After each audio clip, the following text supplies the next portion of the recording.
हरियाणा में मॉनसून की बारिश ने दस्तक दे दी है, लेकिन इस बार सरकार का संदेश सिर्फ बारिश का स्वागत करने तक सीमित नहीं, बल्कि बारिश की हर बूंद को भविष्य के लिए सहेजने का है।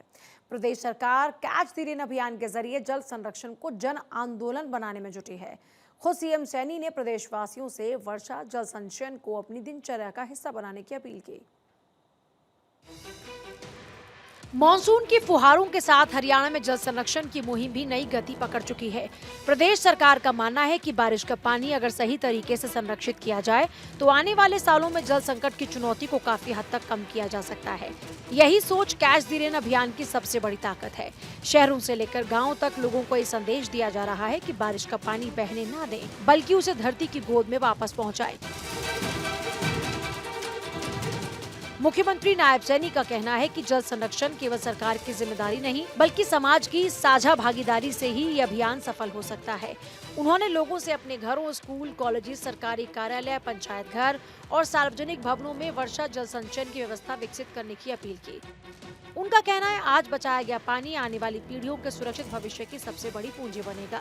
कैच द रेन अभियान के तहत प्रदेश भर में जल स्रोतों को पुनर्जीवित करने का कार्य तेज हुआ है। पुराने तालाबों की सफाई और पुनर्निर्माण, चेक डैम का निर्माण, रेन वाटर हार्वेस्टिंग सिस्टम की स्थापना और भूजल रिचार्ज जैसी योजनाओं पर तेजी से काम हो रहा है। विशेषज्ञों का कहना है कि बढ़ती आबादी, खेती और उद्योगों की जरूरतों के बीच पानी की मांग लगातार बढ़ रही है। ऐसे में मॉनसून का पानी ही वो प्राकृतिक संसाधन है जिसे यदि वैज्ञानिक तरीके से सहेजा जाए तो भूजल स्तर को बेहतर बनाया जा सकता है और आने वाले समय में पानी की किल्लत से काफी हद तक बचा जा सकता है।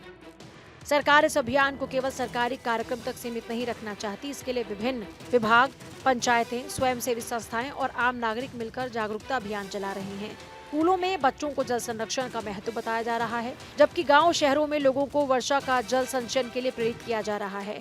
लक्ष्य साफ है, जल संरक्षण को हर परिवार की आदत और हर नागरिक की जिम्मेदारी बनाना। हरियाणा सरकार का मानना है कि अगर आज बारिश की हर बूंद को सहेज लिया जाए तो आने वाले सालों में पानी की हर जरूरत को बेहतर ढंग से पूरा किया जा सकेगा। चंडीगढ़ से डॉक्टर थानेश्वर शर्मा की रिपोर्ट। देश की न्यायिक व्यवस्था को आधुनिक और अधिक प्रभावी बनाने की दिशा में हरियाणा के गुरुग्राम से एक बड़ी शुरुआत हुई है।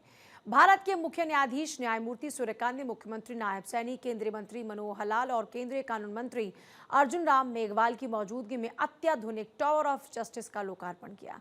इस मौके पर नूह के तावड़ू और पुन्हाना में बनने वाले नए न्यायिक परिसरों का वर्चुअल शिलान्यास भी किया गया।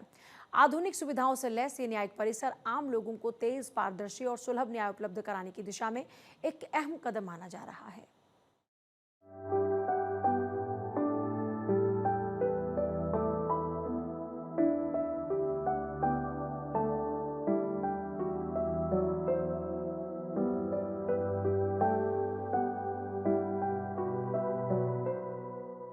गुरुग्राम में करीब 7 एकड़ क्षेत्र में निर्मित टावर ऑफ जस्टिस अब उत्तर भारत के सबसे आधुनिक न्यायिक परिसरों में शामिल हो गया। भारत के मुख्य न्यायाधीश न्यायमूर्ति सूर्यकांत ने मुख्यमंत्री नायब सैनी, केंद्रीय मंत्री मनोहर लाल, केंद्रीय कानून और न्याय मंत्री अर्जुन राम मेघवाल और अन्य गणमान्य अतिथियों की उपस्थिति में इसका लोकार्पण किया।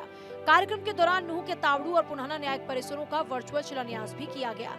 मुख्य न्यायाधीश न्यायमूर्ति सूर्यकांत ने कहा, टावर ऑफ जस्टिस केवल एक आधुनिक भवन नहीं, बल्कि न्यायपालिका की बदलती सोच और नागरिकों को समयबद्ध न्याय उपलब्ध कराने की प्रतिबद्धता का प्रतीक है। मामले कोर्ट में जो पेंडिंग है वो बहुत देर तक लंबित ना रहे, तो एक्सपीडिशियस डिस्पोजल के लिए, स्पीडी जस्टिस प्रोवाइड करने के लिए टेक्नोलॉजी आज एक बहुत बड़ा अहम हमारा एक साधन है। मुझे इस बात की खुशी है कि इस बिल्डिंग में उन सारी सुविधाओं का पूर्ण रूप से ध्यान दिया गया है। इस नए भवन में लोगों को जो बहुत लंबे और पुराने केसेस पेंडिंग हैं उनमें जल्दी से जल्दी न्याय मिले, उन मुकदमों का फैसला हो, ऐसा बार और बेंच के सहयोग से ये नए परिणाम इस बिल्डिंग में आने शुरू होंगे और ये देश के लिए एक बहुत बड़ा लैंडमार्क और बेंचमार्क बनेगा। मुख्यमंत्री नायब सैनी ने कहा कि ये न्यायिक परिसर संविधान की गरिमा, न्यायपालिका की प्रतिष्ठा और नागरिकों के न्याय पर विश्वास का प्रतीक बनेगा। उन्होंने कहा, विकसित भारत के संकल्प को साकार करने के लिए ईज ऑफ डूइंग बिजनेस के साथ ईज ऑफ जस्टिस भी उतना ही आवश्यक है। साथ ही उन्होंने अधिवक्ताओं के लिए पुराने न्यायालय परिसर में आधुनिक चैम्बर बनाने की घोषणा भी की। जो हमारा टावर ऑफ जस्टिस जिसका आज लोकार्पण हुआ है, उसके लिए हमारे एडवोकेट्स ने चैम्बर के लिए भी वो कहा है, जिस प्रकार का टावर ऑफ जस्टिस बना है उसी प्रकार के आधुनिक सुविधाओं से सुसज्जित हमारे एडवोकेट्स के चैम्बर भी यहाँ बनेंगे। केंद्रीय मंत्री मनोहर लाल ने कहा कि आधुनिक न्यायिक अधोसंरचना से न्याय व्यवस्था और अधिक सुलभ, पारदर्शी और प्रभावी बनेगी।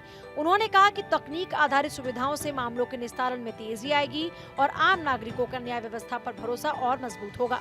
क्योंकि जो भी आता है वो एक आशा को लेके आता है कि मुझे न्याय मिले, लेकिन अच्छी सुंदर बिल्डिंग में अगर वो आएगा, उसको आते ही यहाँ हर प्रकार की सुविधा मिलेगी, तो उसके मन में भी एक कहीं ना कहीं आस जागेगी, विश्वास जागेगा कि नहीं, मेरा जो है यहाँ जो समस्या है उसका हल निकलेगा। अत्याधुनिक सुविधाओं और डिजिटल तकनीक से लैस गुरुग्राम का टावर ऑफ जस्टिस केवल एक नया न्यायालय परिसर नहीं, बल्कि न्याय व्यवस्था के आधुनिकीकरण की दिशा में एक महत्वपूर्ण उपलब्धि है। चंडीगढ़ से डॉक्टर थानेश्वर शर्मा की रिपोर्ट।